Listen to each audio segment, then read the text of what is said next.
हर कोई देश के लिए कुछ करना चाहता है ना? पर कैसे?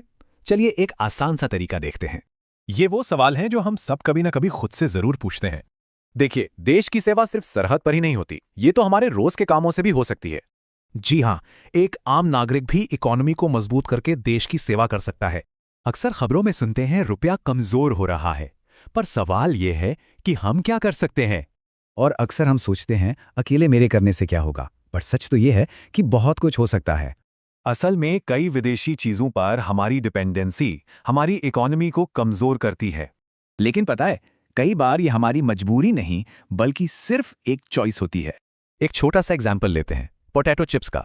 इंडियन ब्रांड्स भी हैं पर हम चुनते विदेशी ही हैं। वही पुरानी सोच कि मेरे एक पैकेट खरीदने से क्या ही फर्क पड़ेगा। पर यही तो हमें समझना है कि बूंद बूंद से ही तो सागर बनता है। जरा सोचिए, जब हम 140 करोड़ लोग एक साथ कोई कदम उठाएंगे तो कितना बड़ा असर होगा।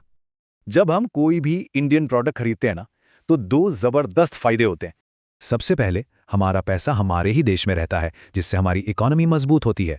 तो सवाल उठता है कि सरकार सीधे सीधे विदेशी सामानों का बायकॉट क्यों नहीं कर देती? इसीलिए सरकार हमें वोकल फॉर लोकल जैसे अभियानों के जरिए एनकरेज करती है। ये सब आत्मनिर्भर भारत मिशन का ही तो हिस्सा है। तो ठीक है, अब हमें करना क्या है? हमारा अगला कदम क्या हो? शुरुआत करने के लिए ये रहा एक सिंपल 3 स्टेप एक्शन प्लान। देखिए, जिन चीजों की आदत पड़ चुकी है उन्हें एक साथ छोड़ना तो मुश्किल है, लेकिन अगर हम एक एक करके भी अपनी आदतें बदलें तो देश के लिए बहुत बड़ा बदलाव ला सकते हैं। तो चलिए आज से ही शुरुआत करते हैं। कौन सा पहला विदेशी प्रोडक्ट है जिसे बदलेंगे? हर